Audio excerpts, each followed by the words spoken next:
There are some issues that are complicated and will remain complicated forever. And one of the biggest ones is this issue around sexualization. What is the hardest part of being a woman in your opinion? Dealing with men.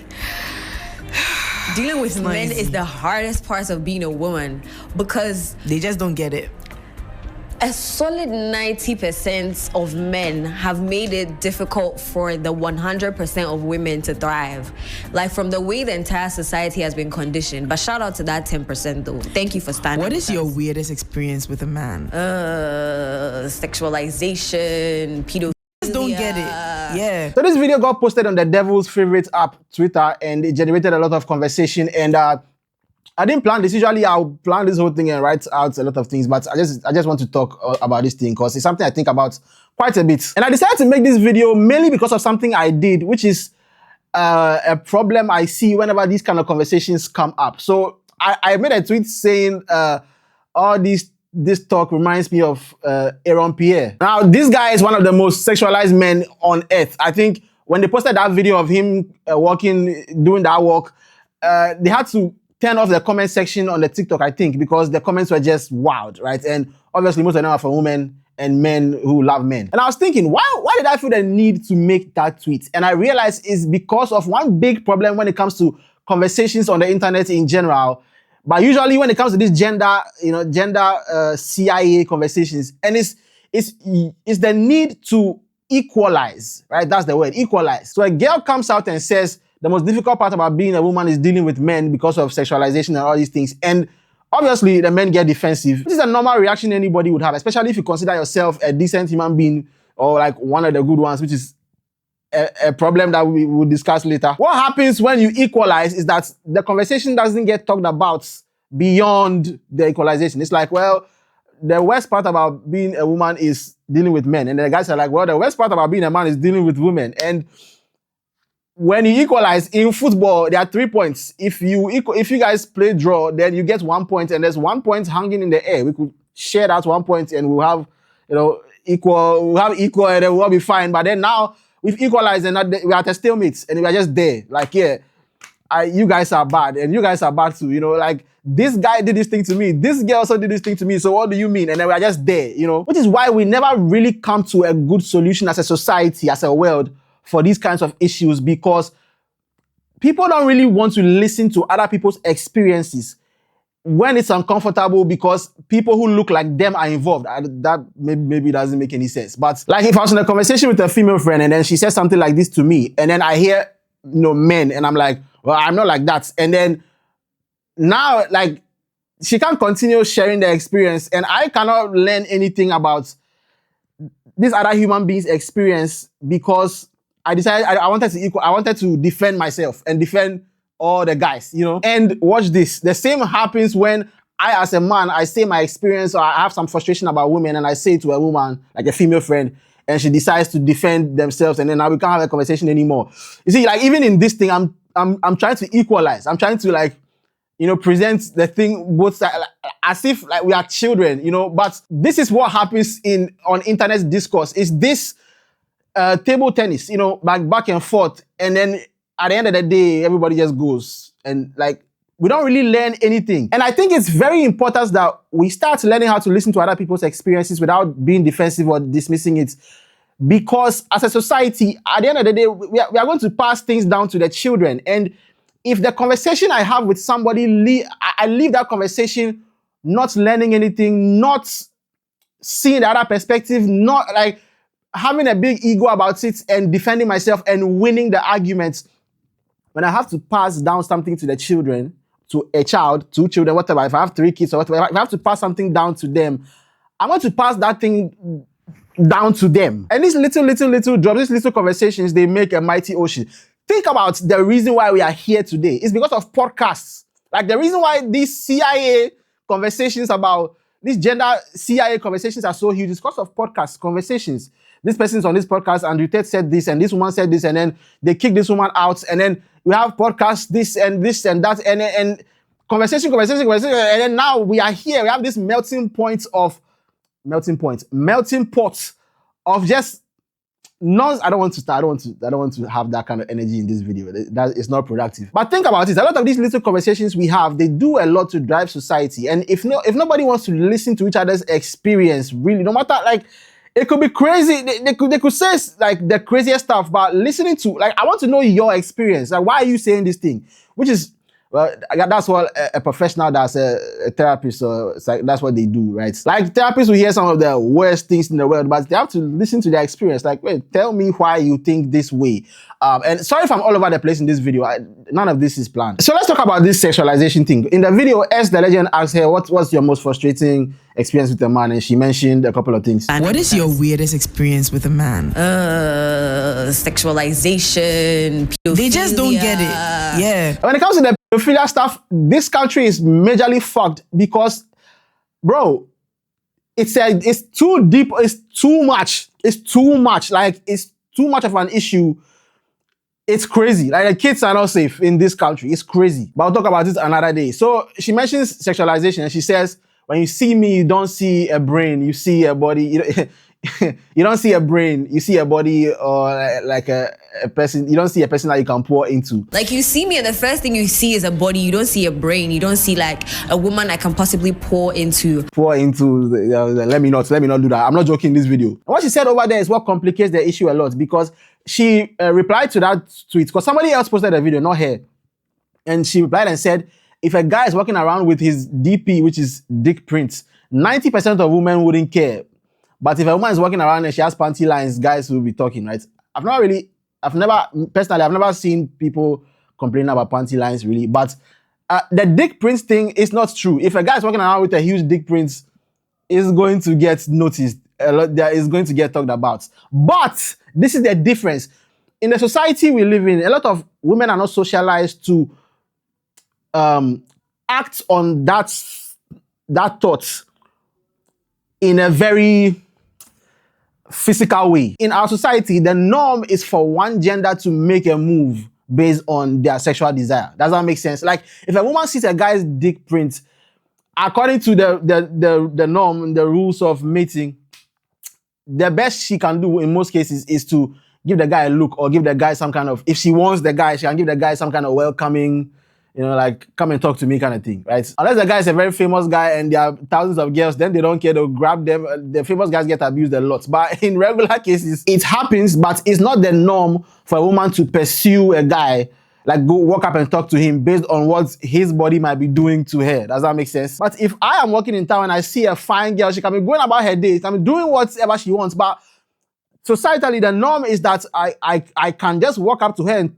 talk to her, and based on certain stories you hear, she could be the love of my life and all these fantastic events that you hear about. I was walking one day, I saw her walking across the street, and I went up to her and took her number, and now we have 6 kids. Like, it's a thing that is there. So it's viewed as very, very normal for a guy to act on that desire in the moment, because if you don't say it, what if people will say this, guys will say this a lot, like, what if she's the one? Or what if, saying she's the one is even like, I'm even making it sound good. Like, what if you can fuck her tonight? That's the thing. Years ago, I used to be very deep into the pickup artist thing. I used to watch a lot of the content when I was like 18, 19, 20. And these guys will go on the street and approach 100 women in one video. They'll approach 100 women, get 100 of their numbers.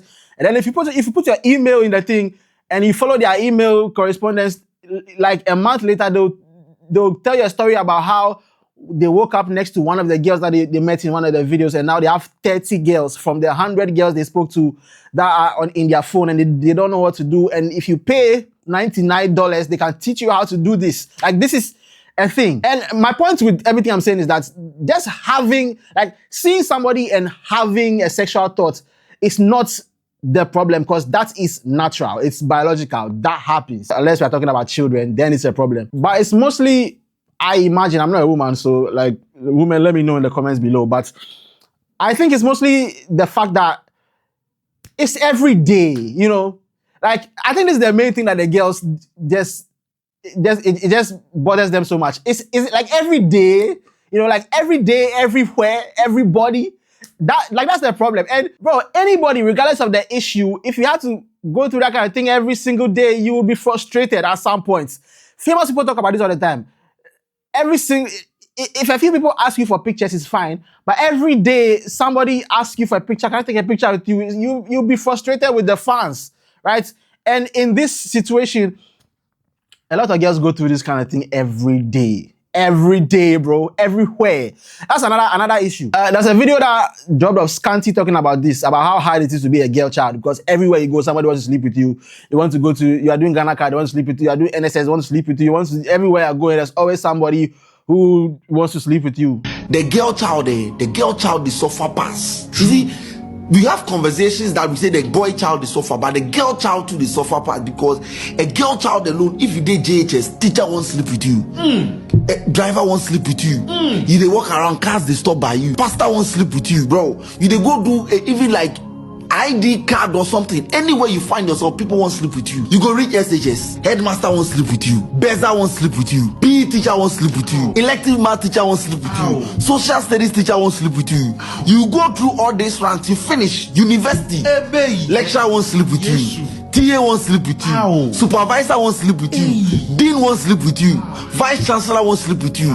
You go finish all this, national service, boss won't sleep with you, assistant boss won't sleep with you, secretary won't sleep with you, HR won't sleep with you, finance won't sleep with you. You go finish the service or the job market too, everybody won't sleep with you. And it's something I came to realize over the years, listening to my friends, listening to my female friends talk about stuff. And it's casual, like casual conversations, like, oh, so today I went to Accra Mall and I went to buy things. And then like almost all the time is, and hey, when I was working, this guy came out to me and he said it was my number, and I was like, no, I don't want his number. And then he kept doing this and kept saying this and kept saying that. And it's like regular, you know, like that's how this is their experience every day. And at some point, bro, you're going to get frustrated. They're going to get frustrated. Like every day. And that's even the light stuff. We're not even talking about the, going for a job, having a business partner, and then all of a sudden they want to fuck you. All that stuff, right? Like the videos, like what Scanty was saying in that video. And if we cannot just listen to each other's experiences, we can learn a lot from each other and learn how to deal with each other and unlearn a lot of the societal nonsense we've learned in the past on how to deal with each other. And this issue will not be solved, but then we'll be left with the stupid people. You know, we'll be left with like the crazy guys who are just doing shit, right? Then we can all deal with them. You understand? This kind of conversation can sound as if the women don't want to hear guys appreciate their body. I'm using appreciate to soften the whole thing, but it can sound like they don't want any comments on their body, which is not the truth. It's the context of the whole thing, you know? Day in, day out, girls post sexy pictures of their body and people write comments and, you know, all kinds of things. They are appreciative of the whole thing. It happens a lot. It's very, very normal on the internet. The problem is the way you say it, the kind of words you use, and also like the weight behind it. And that comes from the context in which we're talking. If we are going for a job interview and you start saying my body is so T, there's an issue. If you're in a workplace, we're doing it, my body is so T, there's an issue. If you're in an environment where this comment that is forming in your head is completely unnecessary to the situation, then it's like, bro, is that all you see me as? And if you multiply that by every day, and they have to deal with this every day, bro, it's going to be a whole lot. Okay, it's going to be a whole lot to deal with, and nothing's going to change about this. And that does a lot of harm to everybody, because now if I as a man have an issue and I want to say it out there, what's going to happen to me? Everybody's going to say, oh yeah, you know, yeah, man, shut up, yeah, you are in power, whatever, patriarchy, we don't want to hear you, blah, blah, blah, blah, blah, right? Nobody's going to listen to what we have to say, because, well, we are all trying to equalize whenever we hear things like this. And she mentioned the video about the fact that there's more to men and women collaborating and sexual stuff. And you know, if you're working with a guy at some point along the line, it will come up some way. So I'm like, I get it. We're women, we are attracted, but it doesn't have to always be about that. Absolutely, there's more to a man and a woman coming together or collaborating than sexual stuff. Like there's more to life. Absolutely. And that's even a more gray area, because a lot of people meet that way. Like you hear this a lot. You know, I used to work with him, we're doing this project together, and that's why we're doing the project, you know. And again, like that situation itself is not a bad thing. I think the bad thing is that a lot of people just go from 0 to 100. A lot of guys go from 0 to 100. You know, it's like we are working together, and all of a sudden it's like, oh my, I really like you. I've liked you for so long. It's like, bro, relax. You know, everything has to happen incrementally. It's incremental issues. That's how things go. But a lot of guys don't know that, and so this girl is working with this guy. They are cool, and then all of a sudden, after 3 months, this guy is like dumping all these feelings on her in one night. And the worst one is when it's been like 5 years. You know, they've been working with this guy for 5 years, and then he's like, for the last 5 years, I've not been able to think about it, and it's you that I've been thinking about, and you've taken over my brain and all this, and I can't do anything with that. And she's like, yo, what the fuck? This is not going to turn into a video about how to tell somebody you like them or whatever, but incremental, step by step, incrementally, and at every increment, if you see that, oh, it's not, it's not looking likely, you step back. You understand? Anyway, I still will ask you to like and subscribe and the notification bell. I will ask you to like what you think about the let's think about the hotel. Let me think about the issue. I tried to say that slowly. I couldn't. Let me not think about the issue. Let me not think about this whole conversation. Let me know what you think in the comments below. I usually don't like talking about this whole thing because I think it's CIA conversations, but with this particular one, I feel like it was more real. It wasn't one of these podcast nonsense. It was a more real thing, and I'm seeing the reactions to it from men and from women and stuff. And I feel like I have to say something about this, and maybe one of you listens to me. I don't know. Maybe one of you hears what I'm saying. But yeah, it will always be a gray area. It will always be complicated. But if we listen to each other, we can complicate it less, and then we will be left with the crazy people. Then we can deal with them. We can take them to prison and all that stuff. But yeah, also, I have nothing else to say. I really, really don't love this kind of CIA gender conversations in their original form, the way that's represented to us by the CIA in the podcast nonsensical form. But I kind of like this one, so I decided to talk about it. But I still don't love it as much as I love you girls, you know, looking beautiful with your boobies. Sing that song. Well, I go never ever ask you to like and subscribe, but you go fi share my video if you know you're feeling my vibe. People, I go never ever ask you to like and subscribe, but you go fi share my video.